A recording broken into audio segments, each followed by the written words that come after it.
Hey guys, Joan here with the Ruger Old Army with a conversion cylinder in it.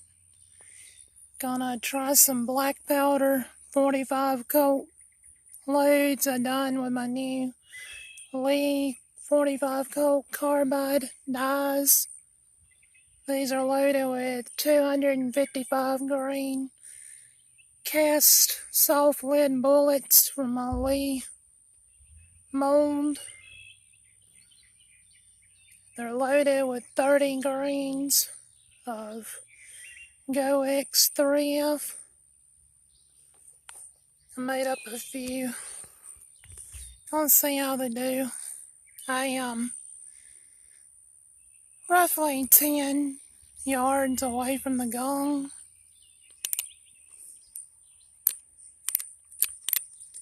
Get it off my snake shot. Don't want to shoot my snake shot up. Wow, that hit hard.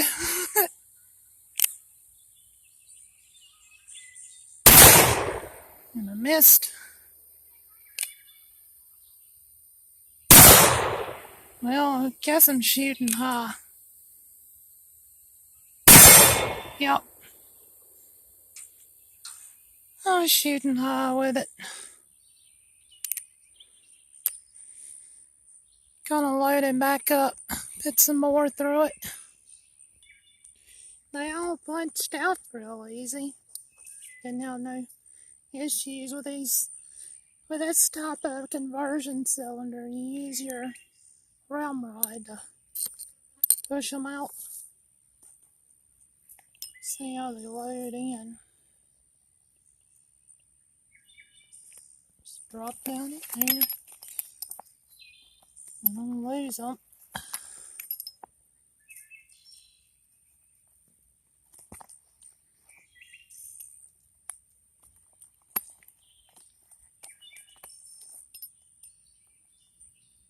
Surprised me that they're shooting high to be such heavy loads. Sometimes you get grass or something. When speaking of grass, I gotta get down here with somebody with a mower. Grass is nearly as tall as I am. You take the little end piece and you line it up with the little thingy there.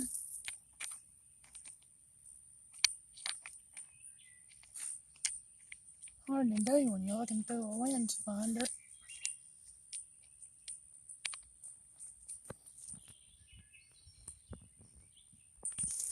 Gotta tell you guys, I'm really hot. I don't mean sexy hot. It's like 94 degrees out here. Over 90% humidity. And the real feel earlier was over 100.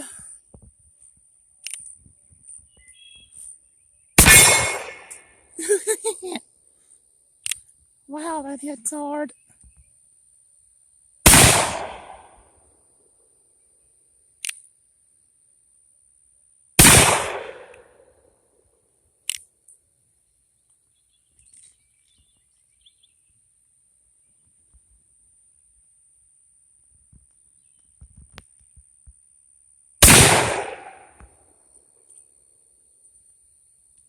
They shoot really high. I have to learn to hold on them. Of course, I'm used to shooting heavy loads like that with two hands. Now I got the percussion cylinder in. If I remember right, I got it loaded with those Pyrodex pellet thingies. I loaded it about 2 weeks ago. I don't even know if it'll shoot. Especially when it's so freaking humid out.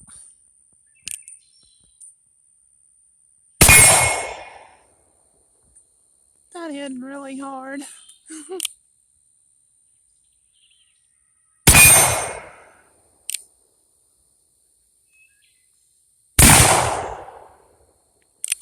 Just goes to prove to you I do miss sometimes. Whew, that wasn't fun.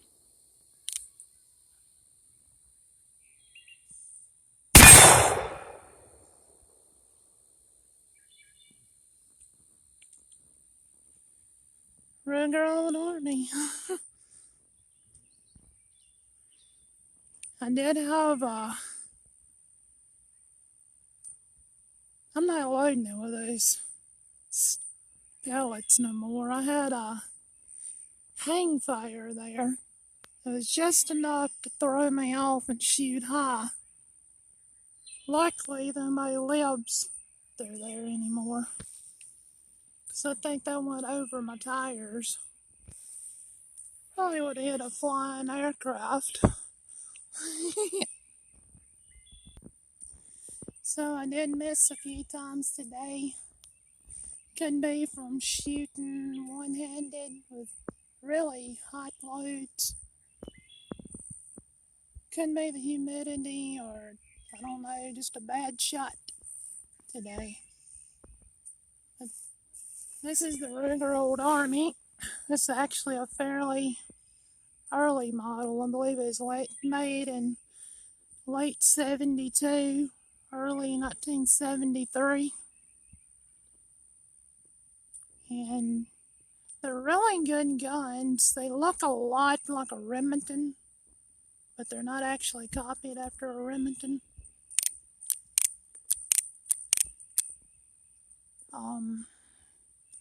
They're really accurate on good days. They're built like a tank. They're built actually on the old Black Hawk frame, and the cylinders are thick.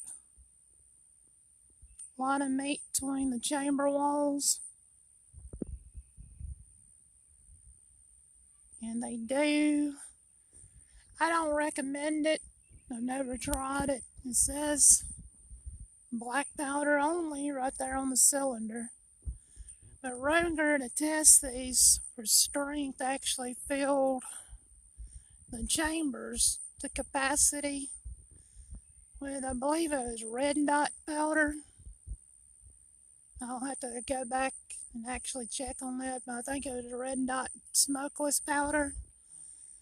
And with a .457 caliber round ball, and shot it, the gun didn't explode. It held true to form, which indeed makes this a beast of a revolver. It weighs unloaded about 2 pounds, 2.5 pounds, somewhere around there. Loaded, it's close to 4 pounds. It comes in this blued style 7.5-inch barrel. Also comes in stainless steel. And it also comes in a 5.5-inch barrel model. And Belt Mountain makes a quick change cylinder pin for it, which makes reloading spare cylinders really quick. I do not have one yet. This gun is not a copy of any of the Old West ball and cap revolvers, though it is fun to use. It has more of a target shooter or hunter's frame of mind, with actual black powder loaded with a cylinder full of powder, which is 50 grains in a .457 round ball, 50 grains at 3F, which puts it about on the same power level as a Colt Dragoon model, but on a much stronger frame. It's going to hold up well longer than shooting the Colt or Colt replica with heavy loads, full capacity loads.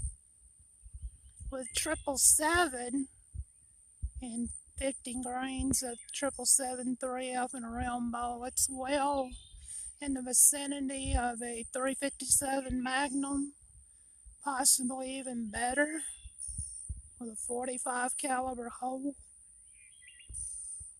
And as you've seen, it'll shoot black powder 45 Colts. It'll shoot these R&D cylinders. They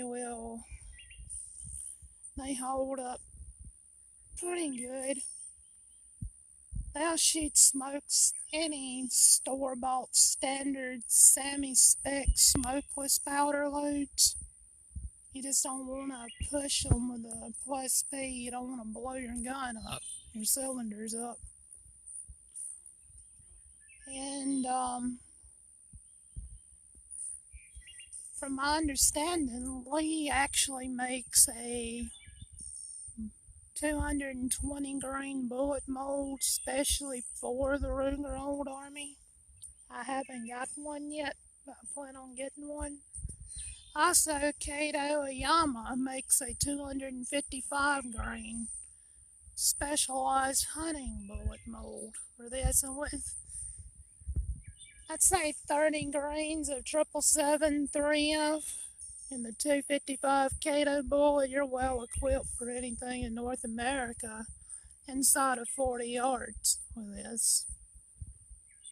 And actually, this would be my go-to gun for outdoors protection. Some may say, well, that's silly, taking it to bear country and all that, but I can shoot this on a good day much better than I can something like a 500. It's on or a 44 Magnum. It's going to hurt my wrist shooting it. I can follow up my shots, and with a 255 grain semi-hard cast at 1,000 feet a second, like I said, it'll handle most things, especially anything I'm going to hunt in particular down here in old Mississippi. These grips, I'm not sure what they're actually called, but they take a lot of the recoil out when shooting heavy loads. But I want me some staghorn grips for it. It's got the Sturm Ruger down the barrel, USA, good old American stuff here. As you can tell, I've been using it. Anyway, this is the Ruger Old Army. The Ruger Old Army R&D conversion cylinder. And this is Joni, over and out.